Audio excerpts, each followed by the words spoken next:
Welcome back to the big show. Okay, get this. The Lexington in St. Paul is one of Minnesota's most well-known restaurants, and many people, get this, believe it's haunted. It's a very old restaurant, an old building, yes. So tomorrow's Halloween, so we thought it would be the perfect time to send reporter Kristin Haubrich, along with our resident medium and psychic, Jodi Livon, to the Lexington to find out, is there some spookiness lying inside? Let's see. You've been the general manager for about 4.5, almost 5 years. Yep, 4.5, 5 years. Do you believe this space is haunted?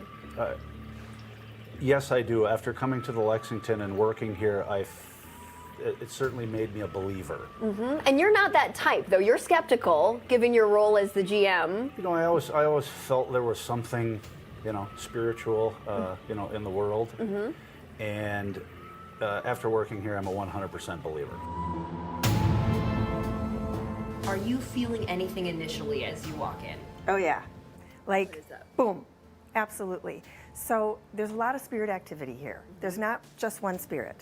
And they don't always, they're peaceful, but they are vying for attention. So Andrew, you're a bartender here at the Lexington, and where we're standing, this looks like it was a door at one time. It was a door. It's actually known as a coffin door. You can see by the shape of the door that it resembles a coffin or, like a gravestone. So wakes and funerals were held in this very room. Yeah, you can no longer see it from the Lexington way, but on this side it is still visible for you. So those spirits, they have the viewing of the bodies in the Williamsburg room. So it's believed that since they were here after their passing away, those spirits might have soaked into the walls. Back in the day, there were wakes held after 1935. In this room. So you certainly get that feeling from the stained glass windows and the ornate wood. 100%. There used to be a big chandelier right here. What would happen with that? I heard that it would sway from time to time, and that chandelier's still in the building downstairs in the antique room. Was there a light that came down? Chandelier. Yeah, but yeah. Yeah. Yeah, oh my goodness, I can feel that. Craig was saying it used to swing, the spirits. It's like, oops. Mm-hmm. Yeah. Oops. Yeah. Oh yeah. Ooh, ooh. Yeah. That was, I don't like that though. How did you know that? How did you feel that? It's talking, like, I don't know if it was this light, and I'm seeing this beautiful old light. So I just feel like it was having fun. Oops. Mm-hmm. And there's some physical quirkiness. There's different nooks and crannies here. Show me one. Well, one that I really like to show people is right here. This particular door can open right up. And as you can see, my God. Oh, did you put that creepy doll in there? it's for those kids that don't eat their vegetables. We'll bring them through and actually give them a little scare, like, you better finish your plate. Or else we lock you Yeah, in. we lock you in forever. We have a private event room upstairs, and me walking through the facility as much as I do, I've witnessed tablecloths, the bottom of the tablecloths on the tables moving back and forth. Without windows being open, without an air vent around. And being an operations guy, I want to check my checklist and I want to know why that is. Yeah. And I had no explanation for it. And then I would see it again, and then I would see it again. And it turns out that in the past, there's been some readings upstairs of some children playing. So it seemed to me like it was kids running and hiding, playing hide and seek under the underneath the tables. They're telling me that people move, that spirits move things in here. They move things in here. There's cold chills in here.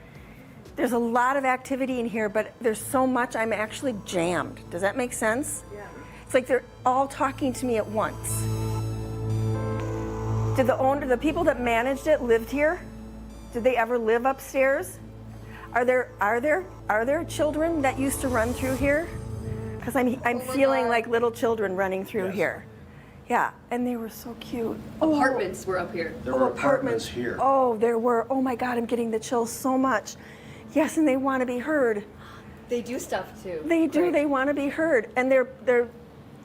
I mean, what can I tell you? I'm a mother. They're darling. When it's set up for dinner and it's lower tables, I walk by and I see the linens, bottom of the linens moving, like they're playing hide and seek. Yep. And I'm to the point that when I come into the room, They want you to play. I say hello. They want you to play. Yeah, and I want to be involved in their process. Now let's head to the basement. What happens in the basement of the Lexington? Downstairs, we have a room which I refer to as the antique room. I'm in the room moving around items and doing my thing, and felt something brush up against me. I feel like there's been physical touch down here, like a physical touch. Well, I want to bring in Craig for that. So what have you felt? I've had something brush up against me in the back room back here.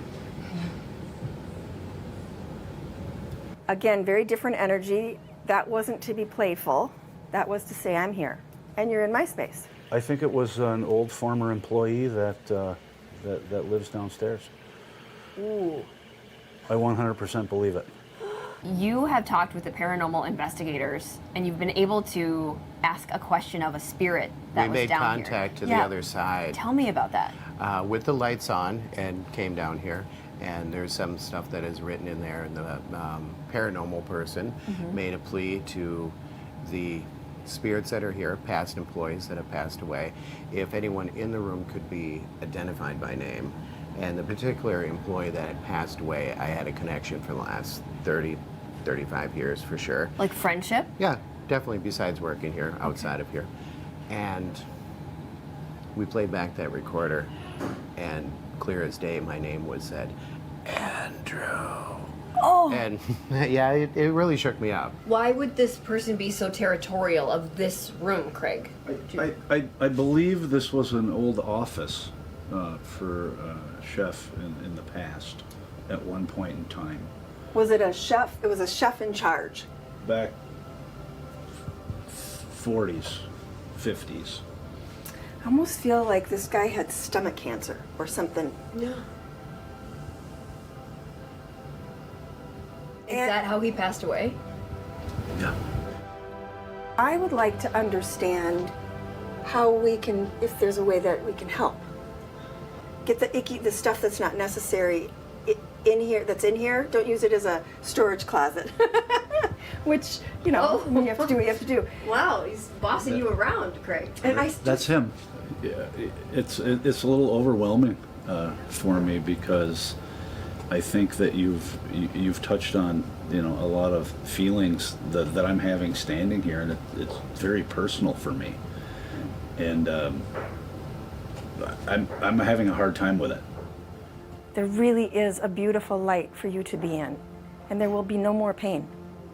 It is your time. Thank you for talking to us. Thank you.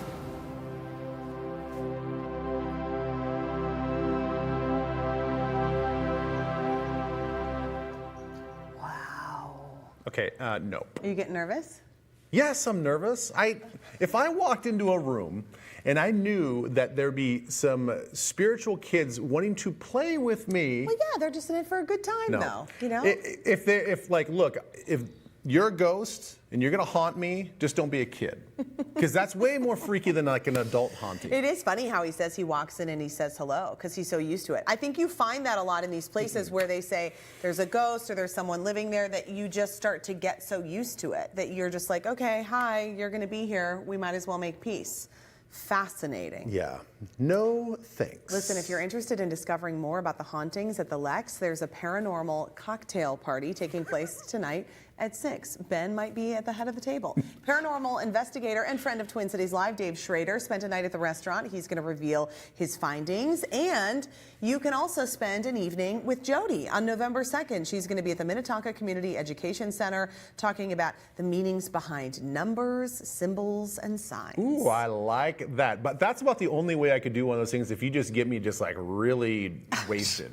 Just like this cocktail party is going to turn into a college party. But the only way I could handle it, because I would just be so fear-stricken that I'm going to see something or feel Why are you something. so scared of all these little things? You're I a don't big guy. know. You could take the ghosts. Because I just believe so much. And I think that they're there, and I don't want them to scare me. Makes you nervous. Jodi will be back in our studio on Wednesday for some more spooky fun. Get this, we're going to learn more about tarot cards. You know, this will be interesting because I don't get what they are. I don't get what the big mystique is. I don't know anything about it. Yeah, I just know that they're like pictures on these cards, and they get shuffled and laid out, and then somehow they're all connected to you. We'll find out. Up next.